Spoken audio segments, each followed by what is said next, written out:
इनकलाब जिंदाबाद, इनकलाब जिंदाबाद, इनकलाब जिंदाबाद, इनकलाब। वे मुझे मार सकते हैं लेकिन वे मेरे विचारों को नहीं मार सकते। वे मेरे शरीर को कुचल सकते हैं लेकिन वे मेरी आत्मा को कुचल नहीं सकते। दोस्तों, ये स्लोगन तो आपको याद ही होगा। ये लिखी लाइन किसकी है ये भी आपको बिल्कुल याद होगा। जी हाँ, आपने सही पहचाना। क्रांतिकारी स्वतंत्रता सेनानी आजाद भगत सिंह। आज उनकी 170वीं जयंती है और उनकी जयंती पर देश के यशस्वी प्रधानमंत्री नरेंद्र मोदी और मुख्यमंत्री योगी आदित्यनाथ समेत कई नेताओं ने श्रद्धांजलि दी है। प्रधानमंत्री नरेंद्र मोदी ने सोशल मीडिया मंच एक्स पर लिखा, मातृभूमि के स्वाभिमान की रक्षा के लिए अपने जीवन का बलिदान देने वाले अमर शहीद भगत सिंह को उनकी जयंती पर शत शत नमन। दोस्तों, आज हमारी खास पेशकश आजाद शहीद भगत सिंह की 170वीं जयंती पर बात करेंगे उनके कुछ अनसुने किस्सों के बारे में।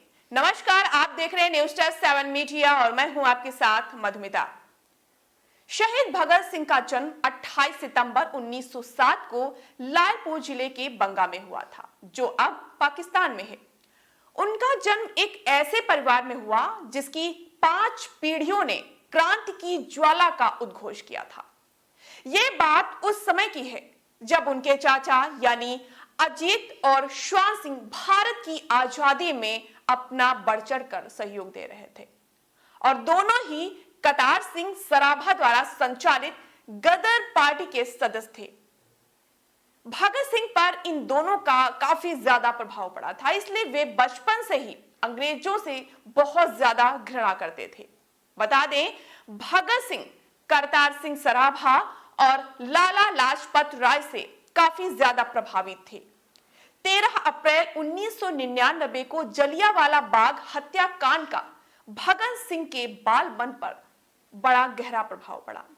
लाहौर के नेशनल कॉलेज की पढ़ाई छोड़कर वह साल 1920 में महात्मा गांधी द्वारा चलाए जा रहे अहिंसा आंदोलन में भाग लेने पहुंचे, जिसमें गांधी जी विदेशी सामानों का बहिष्कार कर रहे थे। जब वो मात्र 14 साल के थे तब उन्होंने सरकारी स्कूलों की पुस्तकों और कपड़ों को जला दिया था और इसके बाद उनके पोस्टर गांव में छपने लगे थे। ऐसे में अब ये जानना जरूरी हो जाता है कि आखिर भगत सिंह किस लिए प्रसिद्ध हैं, आज भी लोगों के दिलों में वो क्यों मौजूद है।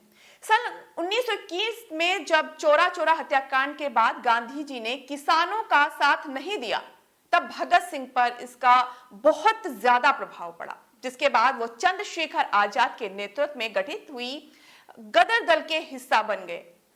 उन्होंने चंद्रशेखर आजाद के साथ मिलकर अंग्रेजों के खिलाफ आंदोलन शुरू कर दिया और यह आंदोलन बहुत बड़ा आंदोलन था। 9 अगस्त 1925 को शाहजहांपुर से लखनऊ के लिए जा रही डाउन पैसेंजर से काकोरी नामक स्टेशन पर सरकारी खजाने को लूट लिया गया और ये घटना आप सभी को याद होगी, काकोरी कांड के नाम से इतिहास में प्रसिद्ध है। इस घटना को अंजाम भगत सिंह, राम प्रसाद बिस्मिल, चंद्रशेखर आजाद और प्रमुख क्रांतिकारियों ने मिलकर दिया था। इसके पीछे भी बहुत बड़ी वजह है। काकोरी कांड के बाद आपको बता दें कि अंग्रेजों ने हिंदुस्तान पब्लिक संगठन के क्रांतिकारियों की धरपकड़ तेज कर दी और जगह जगह पर अपने एजेंट बहाल कर दिए। और इसी बीच आपको बता दें कि भगत सिंह सुखदेव लाहौर पहुंच गए और वहां उनके चाचा सरदार किशन सिंह ने एक खटाल खोल दिया और उन्होंने कहा कि अब यहीं रुको और दूध का कारोबार करो। और इसके साथ ही उनके चाचा भगत सिंह की शादी भी कराना चाहते थे और एक बार तो वो लड़की वालों को भी लेकर पहुंचे थे। एक दिलचस्प बात भगत सिंह की आपको बताते हैं कि भगत सिंह कागज पेन से लेकर दूध का हिसाब करते और कभी भी हिसाब उनका सही नहीं होता था, हमेशा गलत होता था। सरदार भगत सिंह देशभक्त होने के साथ ही एक दार्शनिक, चिंतक, लेखक, अध्ययनशील विचारक और कलम के धनी थे। उन्होंने 23 वर्ष की छोटी सी आयु में फ्रांस, आयरलैंड और रूस की क्रांति का विशद अध्ययन किया था और इसके साथ ही हिंदी, उर्दू, अंग्रेजी, संस्कृत, पंजाबी, बंगला और आयरिश भाषा के मर्मज्ञ, चिंतक और विचारक भगत सिंह भारत में आजादवाद के पहले विख्यात थे।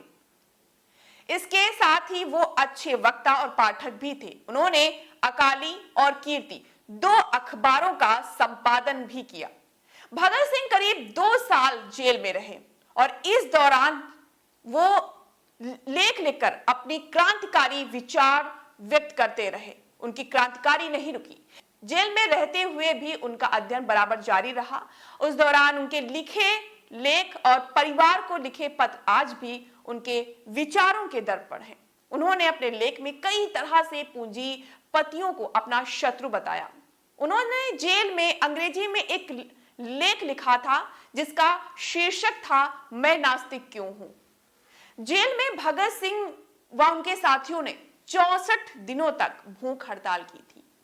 उनके एक साथी यतीन्द्र नाथ दास ने तो भूख हड़ताल में अपने प्राण ही त्याग दिए थे। आप सभी जानते ही हैं कि भगत सिंह को फांसी दी गई थी। उस दौरान की एक अनोखी बात आज भी लोगों के जहन में भी है। फांसी से पहले भगत सिंह बिस्मिल की जीवनी पढ़ रहे थे, जो पाकिस्तान के एक सूबे के एक प्रकाशन भजन लाल बुक सेलर ने आर्ट प्रेस सिंध से छापी थी। भगत सिंह महात्मा गांधी द्वारा चलाए जा रहे आंदोलन और भारतीय नेशनल कांग्रेस के पहले सदस्य, आजादी के लिए अपनी जान उजागर करने वाले भगत सिंह हर हिंदुस्तान के दिल में आज भी बसते हैं और आज उनकी 170वीं जयंती है। इस मौके पर पूरे देश भर में अलग अलग जगहों पर, अलग अलग विद्यालयों में, संगठनों में कार्यक्रम आयोजित किए जा रहे हैं और आज पूरा देश याद कर रहा है और उन्हें श्रद्धांजलि अर्पित कर रहा है। तो अगर जानकारी अच्छी लगी हो तो हमारे चैनल को लाइक, शेयर, सब्सक्राइब जरूर करें और तमाम बड़ी खबरों को पाने के लिए तुरंत सब्सक्राइब करें। नमस्कार।